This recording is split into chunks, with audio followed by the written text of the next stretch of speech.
Tonight, I want to speak to you about total victory. Our security and the prospects of peace in the Middle East depend on one thing: total victory over Hamas.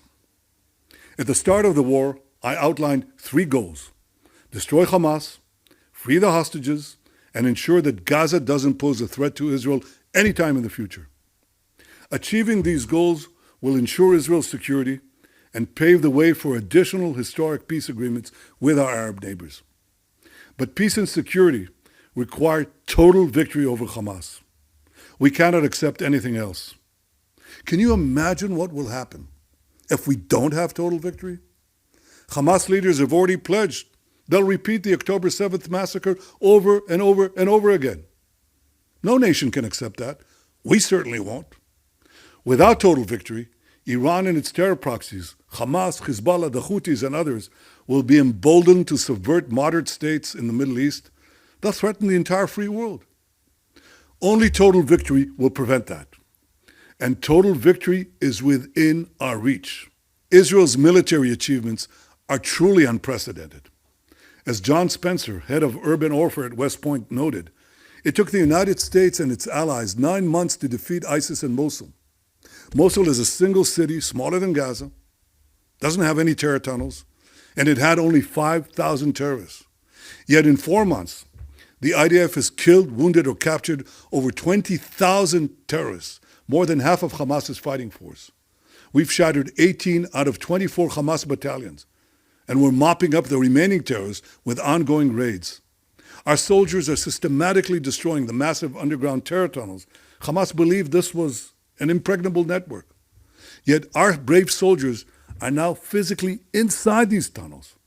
They're demolishing rocket factories, weapon stockpiles, command and control centers, and what Hamas thought were unreachable safe houses. Now I have to tell you, we were repeatedly told by many in the international community that all this simply couldn't be done. They said that a ground offensive would not be effective, that we couldn't enter Gaza City because it would be an abominable death trap, that we couldn't go into the hospitals that served as Hamas headquarters without inflicting massive civilian casualties, and that we couldn't enter the underground terror tunnels because nobody could. Yet our brave soldiers proved them all wrong on all counts. Many also argued that Israel's military campaign would scuttle our ability to release the hostages. Well, they were wrong on this one too. Military pressure led to the release of 110 hostages, and only continued military pressure will bring home the remaining hostages. Our soldiers are now in Khan Yunis, Hamas's main stronghold. They'll soon go into Rafah, Hamas's last bastion. They will do so, as they've done up to now, by providing the civilian population safe passage to safe zones. And they'll do so in spite of Hamas's evil attempts to stop the civilians from leaving at gunpoint. Total victory over Hamas will not take years. It will take months. Victory is within reach. And when people talk about the day after, let's be clear about one thing. It's the day after all of Hamas is destroyed. Not half of Hamas, not 3/4 of Hamas, all of Hamas. And once Hamas is destroyed, we need to verify that Gaza is demilitarized, that we stamp out any attempt at the resurgence of terror. And history has shown that only Israel can do this by having overriding security control over Gaza. What does that mean? It means that Israel will be in Gaza or act in Gaza at any place, at any time that is necessary to ensure that terrorism doesn't rear its ugly head again. Gaza must have a civilian administration staffed with those who do not support terrorism, fund terrorism, or indoctrinate their children with terrorism in the goal of destroying Israel.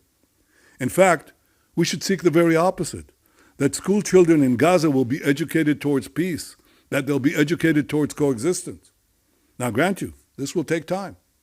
But we've seen it happen in other parts of the world and in the Gulf states themselves. We would welcome the participation of moderate Arab states in creating a different and better future for Gaza. This would also require that UNRWA, which perpetuates the Palestinian refugee problem, whose schools indoctrinate Palestinian children with genocide and terror, and from whose ranks sprang a dozen terrorist murderers who participated in the October 7th massacre, this UNRWA must be replaced by responsible aid agencies. We're at a pivot of history where the region can go either in the direction of light or in the direction of darkness. We won't allow Iran's forces of darkness to win. Our security and the future of the Middle East require total victory. Total victory over Hamas can bring us additional gifts of peace. Our doctrine of peace through strength has already brought us the Abraham Accords. Total victory will help us bring more historical peace agreements. Hamas is the obstacle blocking a better and more peaceful Middle East, and it's threatening Israel's security. The pressure of the world should be on destroying Hamas as quickly as possible, and not on preventing Israel from doing so. All those who yearn for peace should support our quest for total victory. Total victory for our security, total victory for peace in the region, total victory to secure our common future.